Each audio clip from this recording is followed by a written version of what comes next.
Podcast Network Asia.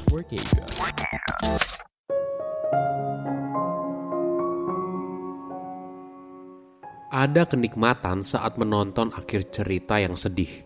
Mungkin ini adalah cara kita terhubung dengan perasaan yang selama ini kita kubur dalam-dalam. Kesedihan yang kita tutupi dengan rasa marah atau rasa takut.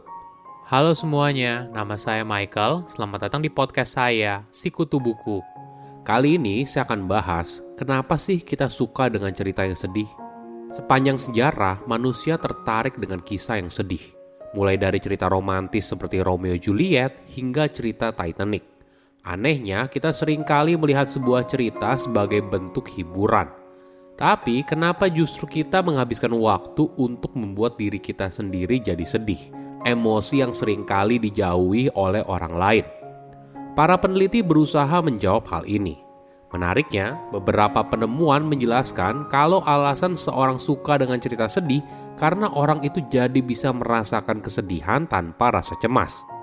Selain itu, perasaan sedih bisa membuat kita jadi bersyukur atas apa yang kita miliki saat ini, hubungan kita dengan orang yang dicintai, dan memikirkan kembali apa yang penting dan bermakna bagi kita semua. Sebelum kita mulai, buat kalian yang mau support podcast ini agar terus berkarya, caranya gampang banget. Kalian cukup klik follow. Dukungan kalian membantu banget supaya kita bisa rutin posting dan bersama-sama belajar di podcast ini.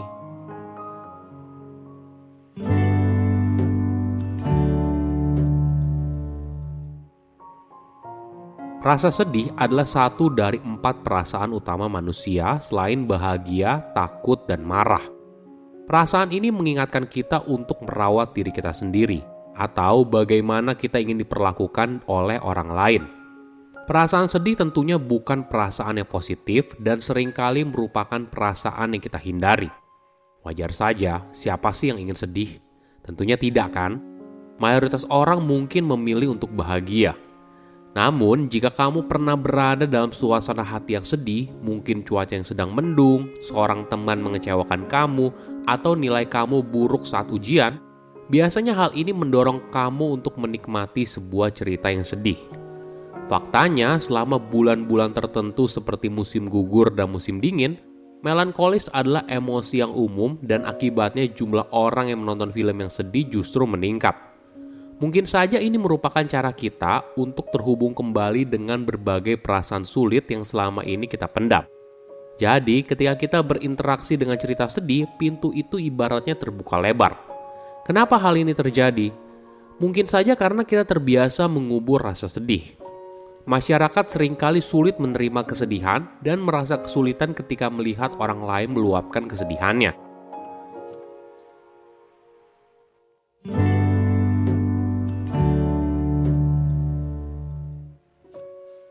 Ada istilah menarik dikenal dengan sadness paradox, kenikmatan yang muncul ketika mengkonsumsi sebuah cerita yang sedih. Ketika kita membaca, menonton, atau mendengar sebuah cerita yang sedih, secara otomatis kita bisa merasa sedih, mata yang berkaca-kaca, atau menangis. Misalnya, alunan nada yang mendayu-dayu, akhir kisah tragis di mana tokoh utama meninggal dan tidak bisa bersatu dengan belahan hatinya. Menariknya, akhir yang sedih mungkin saja membuat kita merasa normal. Kita merasa lebih baik karena kita tidak merasakan apa yang dialami oleh si karakter utama. Tapi kita masih dapat merasakan apa yang mereka rasakan. Melihat karakter tersebut yang sudah berjuang sekuat tenaga namun tetap berakhir tragis, mungkin bisa menjadi pelipur lara bagi kemalangan yang kita alami. Kita adalah pemeran utama dalam cerita kita sendiri. Tapi kita tidak selalu beruntung untuk diberikan akhir yang bahagia. Kadangkala kita harus bertahan dalam ketidakadilan dan kesedihan yang tiba-tiba muncul. Mungkin saja kita pernah merasa tidak berdaya dan terjebak dalam keadaan. Melihat sebuah akhir yang sedih membuat kesedihan yang ada di hidup kita sedikit lebih baik. Kita tidak sendirian. Kita bukanlah tokoh jahat yang pantas berada di posisi tersebut. Kesedihan dan tragedi yang kita alami kadang bukan terjadi karena kesalahan kita. Mungkin saja karena kita sedang tidak beruntung. Akhir yang sedih mengingatkan kita kalau hidup itu sulit dan kita beruntung apabila masih memiliki kebahagiaan yang kita jalani sekarang. Di sisi lain, akhir yang bahagia kadang bisa terasa jauh. Misalnya kita menonton sebuah film. Di akhir cerita, tokoh utama dipersatukan kembali dengan orang yang dicintainya, lalu mereka hidup bahagia selamanya. Waktu kita kecil, akhir cerita seperti ini mungkin terlihat begitu indah. Namun semakin kita dewasa, hidup kita penuh dengan nuansa, tidak sekedar hitam dan putih. Tidak sekedar akhir bahagia dan akhir yang sedih. Mungkin saja ketika kita melihat sebuah akhir yang bahagia, kita justru merasa terhianati. Kenapa? Karena kenyataannya tidak seindah itu. Di dalam hidup mungkin saja kita berada dalam situasi di mana kita berjuang dari satu masalah ke masalah lainnya.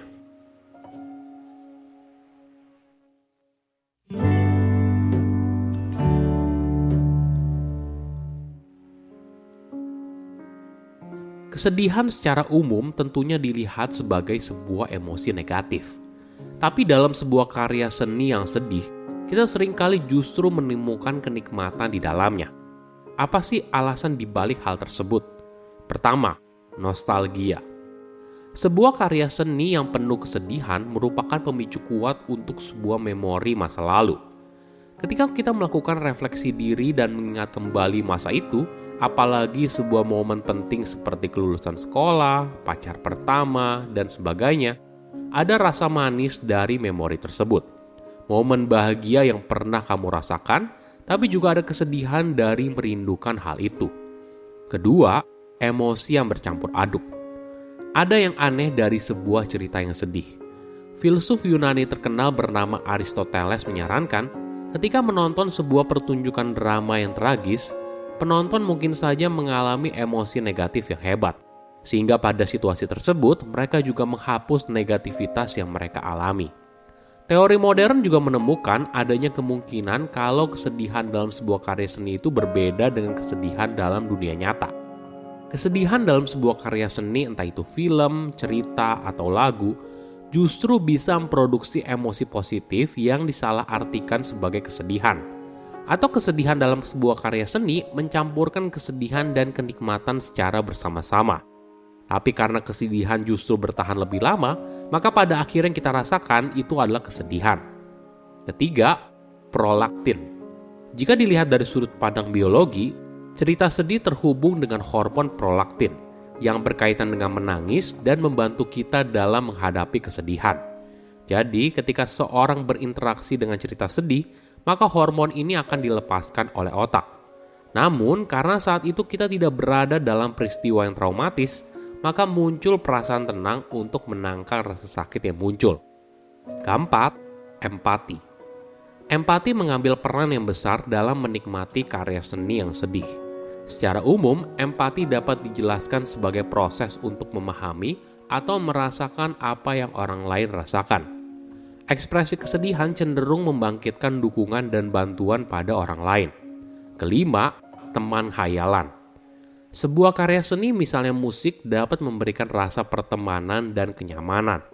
Orang-orang cenderung suka mendengarkan musik sedih ketika mereka berada dalam tekanan emosional atau merasa kesepian.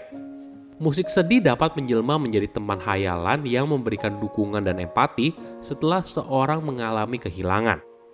Pendengar menikmati kehadiran seorang secara virtual yang diwakili oleh musik, yang juga berada dalam situasi yang sama dan dapat membantu mengatasi perasaan sedih yang muncul. Saya undur diri, jangan lupa follow podcast Sikutu Buku. Bye-bye.